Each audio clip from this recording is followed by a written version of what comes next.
Tiene la palabra la asambleísta Esther Cuesta. Buenas tardes, presidente encargado, colegas asambleístas, ciudadanía.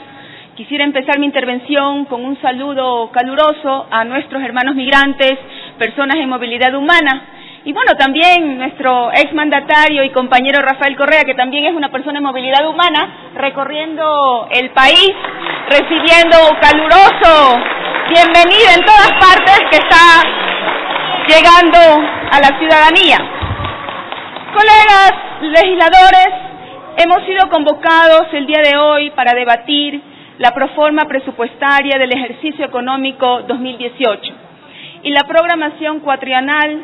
2018-2021. Y como asambleísta, representante de los ecuatorianos en el exterior, considero necesario que el Pleno de la Asamblea Nacional incluya en su primera recomendación del informe que el Ministerio de Economía y Finanzas aplique los principios de equidad, igualdad y no discriminación conforme con el artículo 11 de la Constitución, en la asignación presupuestaria para los consejos nacionales para la igualdad, a fin de que los 5 consejos intergeneracional, de discapacidades, de pueblos y nacionalidades, de género y de movilidad humana, cuenten con los recursos necesarios para asegurar la plena vigencia y el ejercicio de los derechos consagrados en nuestra Constitución y en los instrumentos internacionales suscritos y ratificados por el Ecuador en derechos humanos. Una equidad en los recursos asignados a los consejos nacionales para la igualdad permitirá materializar la transversalización de la política pública en el ámbito de sus competencias a nivel nacional, regional y local. Tanto la Constitución como la Ley Orgánica de los Consejos Nacionales para la Igualdad otorga a los 5 consejos nacionales las mismas finalidades, principios rectores, formas de integración y funciones dentro de sus competencias. Sin embargo, notamos una diferencia abismal entre el presupuesto, por ejemplo, asignado al Consejo Nacional para la Igualdad Intergeneracional, con más de $2 millones asignados, frente al Consejo Nacional para la Igualdad de Movilidad Humana, con aproximadamente $440.000. De lo que se desprende que no se aplican los principios de igualdad y equidad en la asignación de recursos para estos consejos, pues se ha establecido la siguiente redistribución de recursos, como vemos en la pantalla. De estas asignaciones, observamos con preocupación que el Consejo Nacional para la Igualdad de Movilidad Humana contará en el año 2018 con un presupuesto muy inferior en relación con los demás consejos, que le impediría cumplir con sus finalidades y funciones. Debemos recordar que el Consejo Nacional para la Igualdad de Movilidad Humana no tiene la misma trayectoria que los otros consejos. Por ello, el reto de posicionarlo como la entidad encargada de la transversalización, la observancia, seguimiento y evaluación de las políticas públicas a favor de las personas en movilidad humana, que requiere, pues, una adecuada cantidad de recursos económicos, pues es necesario mejorar su capacidad operativa, dotándolo de un espacio físico adecuado y óptimo para el desempeño de técnicos especialistas en movilidad humana, porque es menester que el Consejo cuente con personal plenamente capacitado y especializado en movilidad humana, que no es lo mismo que migración, pues abarca aproximadamente 4 millones de personas, entre ellas inmigrantes, emigrantes, refugiados, personas solicitantes de asilo, personas en tránsito, migrantes retornados de manera forzosa y voluntaria, de los cuales hemos hablado en este pleno de la Asamblea Nacional. También víctimas de los delitos de trata de personas y tráfico ilícito de migrantes, recordando que cada uno de ellos tiene una familia. Aquí no hablamos de simples cifras, sino de la vida digna de seres humanos. El Consejo Nacional para la Igualdad de Movilidad Humana tiene también la tarea pendiente de elaborar la Agenda Nacional para la Igualdad de Movilidad Humana 2018-2021, que será la hoja de ruta de las políticas públicas para el ejercicio de derechos de los cerca, insisto, de 4 millones de personas en movilidad humana en el Ecuador.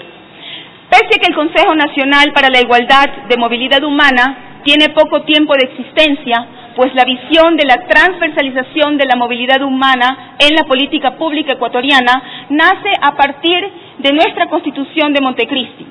la cual se materializa con la Ley Orgánica de los Consejos Nacionales para la Igualdad en julio de 2014 y la Ley Orgánica de Movilidad Humana de febrero del 2017. Hay claramente un antes y después de la Revolución Ciudadana en la protección y defensa de los derechos de las personas en movilidad humana. Y nosotros que hemos vivido en el exterior, lo hemos vivido en carne propia. Y en estos 10 años del gobierno de la Revolución Ciudadana hemos dado enormes pasos en el reconocimiento e implementación de derechos de nosotros los ecuatorianos en el exterior, que sin importar en dónde nos encontremos, siempre hemos sido protegidos por nuestro gobierno. Cada año, colegas asambleístas, recibimos a miles de compatriotas que han vuelto a confiar en el país y regresan a comenzar una nueva vida junto a sus familias. Pero también miles de ecuatorianos que son deportados cada año y debemos brindarles protección, nuevas oportunidades y acceso a derechos para recomenzar una nueva vida junto a sus familias en esta patria nueva. Asimismo, Ecuador alberga a más de 60.000 refugiados, la mayoría de ellos hermanos colombianos, siendo nuestro país el que recibe el mayor número de refugiados en América Latina y el Caribe. A raíz de lo que conocemos como el feriado bancario de 1999, Ecuador vivió la peor crisis financiera, social, económica y política de nuestra historia. Cerca de 2 millones de ecuatorianos, entre el 10 y el 12% de la población, salimos del país por vías regulares e irregulares. Hasta entonces, Estados Unidos había sido el principal destino migratorio de ecuatorianos, y a medida que se restringía la migración a ese país, tornándose cada vez más peligrosa y violenta, la demanda laboral a bajo precio en Europa se incrementaba, especialmente en los sectores domésticos y cuidado de personas y construcción. Y España se convirtió en el segundo destino migratorio e Italia en el tercero.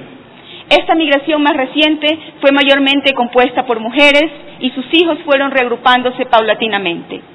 Frente a este panorama, señor presidente, colegas asambleístas, el Estado tiene una deuda social enorme con nuestros hermanos ecuatorianos migrantes, quienes ayudamos a sostener a un país en crisis con el envío de remesas, que en el 2007 significó 3.087 millones de dólares que ingresaron al país, constituyéndose en el segundo rubro de ingresos nacionales, solo después de los ingresos petroleros, que incluso sobrepasó las exportaciones sumadas de banano, café, camarón y atún. En el año 2014, el envío de remesas disminuyó con relación al 2007 a 2.461 millones de dólares. No obstante, debemos tener presente que las remesas fueron posibles gracias a una remuneración duramente ganada por los ecuatorianos en el exterior, quienes no solamente trabajamos largas horas bajo sol, lluvia, nieve, muchas veces de manera precaria,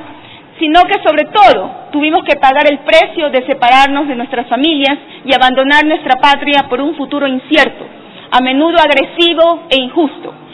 Y estas remesas han servido particularmente para financiar la dolarización y para coadyuvar a reducir los índices de pobreza de nuestro país.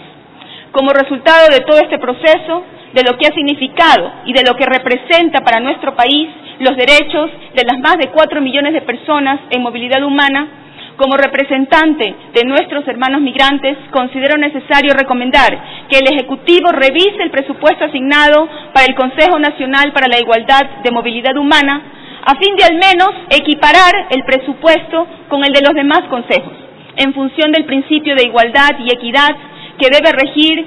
en toda la institucionalidad del Estado, y con el objeto de que el Consejo de Movilidad Humana cuente con los recursos económicos necesarios para formular y transversalizar las políticas públicas para la inclusión de personas en movilidad humana. Muchas gracias, presidente.